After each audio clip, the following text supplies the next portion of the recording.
L'ANIR, chez nous, c'est un plan d'action de lutte contre le non-recours, les incompréhensions et les ruptures. Alors, chaque service peut apporter sa contribution à ce plan d'action, mais principalement, on mène deux grandes formes d'action. On mène une forme d'action collective, où on cherche avec des relais à identifier des groupes de personnes qui sont en fragilité par rapport à leur protection sociale. Ça s'opère aussi sur une forme individuelle, où on est plus là sollicité au moment où les gens rencontrent des difficultés, et on a besoin pour ça de relais.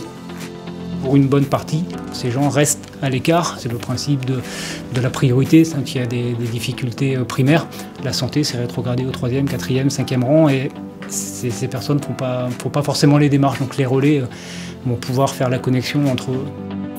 Voilà, on a besoin de refaire un point sur la ville et la caisse primaire d'assurance maladie s'engagent sur un même contrat, donc le contrat local de santé, pour une stratégie commune de prise en charge des habitants et de maillage sur le territoire sur une période de 4 ans.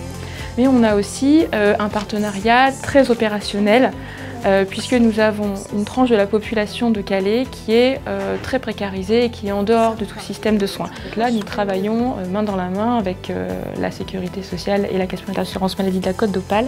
On a un délai global qui est à peu près d'une quinzaine de jours pour les demandes classiques, mais on a la possibilité de pouvoir mobiliser de façon urgente la remise en route des dossiers dans deux cas, soit s'il y a péril, soit s'il y a soins urgents.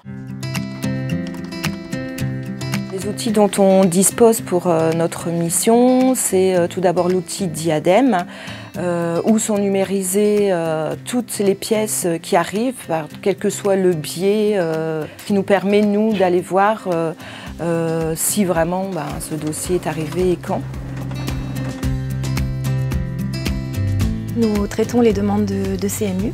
Parmi ces dossiers, certains nous parviennent des délégués sociaux. Ceux-ci sont à traiter en urgence. Donc, nous allons les rechercher via l'application Diadème.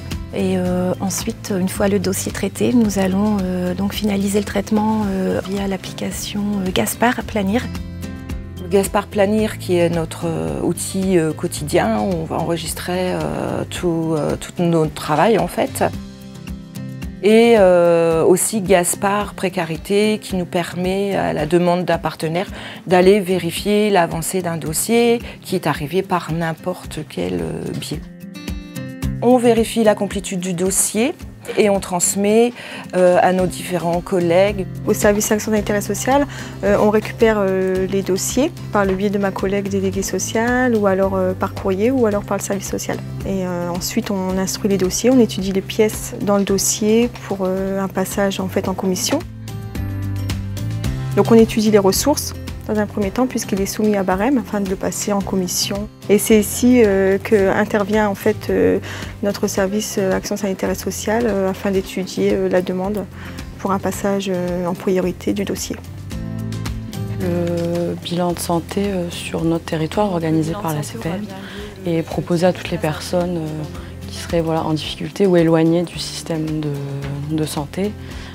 Donc c'est les différentes structures sociales du territoire qui permettent à leurs usagers de s'inscrire au bilan de santé. Donc ça leur permet en un temps réduit, donc généralement sur une matinée, de faire un point complet. Le fait de pouvoir envoyer sur la plateforme déléguée sociale les dossiers, c'est une façon pour nous rapide et efficace de pouvoir répondre aux besoins de la population.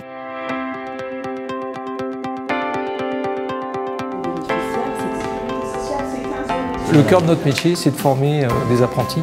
Donc le but de l'URMA, c'est effectivement de monter un partenariat à la demande de la CPAM pour faciliter et d'aller à la rencontre des jeunes plutôt que d'attendre qu'ils fassent les procédures qu'ils ne faisaient d'ailleurs pas tous. La CPAM en fait s'est rendu compte après enquête que bon nombre de nos apprentis n'avaient fait aucune démarche et restaient en fait sous le couvert de la couverture sociale de leurs parents.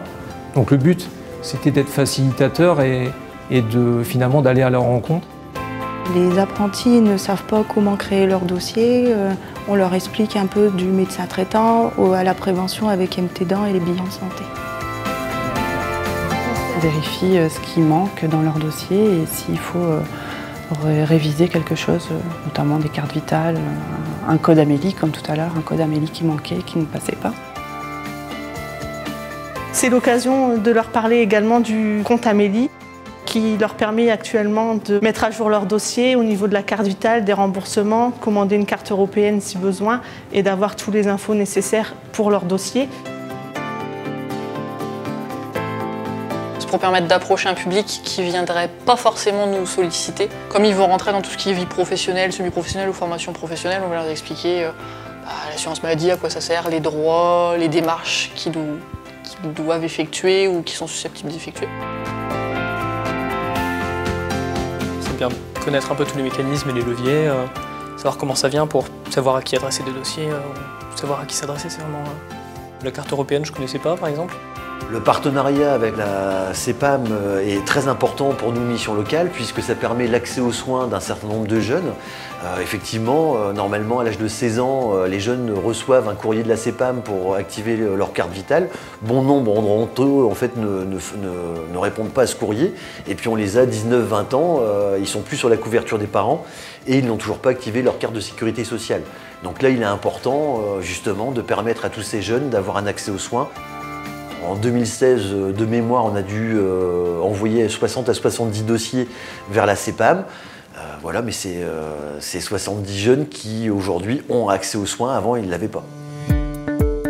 Pour nous permettre de travailler de façon plus efficace et de façon plus organisée, on a le logiciel Gaspard qui nous sert dans un premier temps à faire du traçage et dans un deuxième temps qui nous permet de suivre nos échéances. Pour le traitement collectif, on a plusieurs étapes à respecter. Tout d'abord, on prend contact avec le partenaire pour déterminer une date de réunion. Ensuite, lui, le partenaire, nous envoie les dossiers pour nous permettre une étude préalable du dossier de sécu du jeune qu'on va rencontrer. Donc nous, on réalise l'étude, on fait les mises à jour si c'est nécessité. On envoie également au service gestion des bénéficiaires si le dossier doit être traité de façon plus complète. On réalise l'intervention collective, donc dans un premier temps. Ensuite, on réalise des entretiens individuels pour les jeunes qui ont des dossiers qui sont a priori incomplets. Et dernière étape, nous, au retour, on vérifie pour les conseils qu'on a donnés aux jeunes ont porté leurs fruits, si les démarches qu'on a instaurées avec eux ont été abouties, si le dossier de CMU a été déposé, s'il a été traité, si le médecin traitant a été enregistré.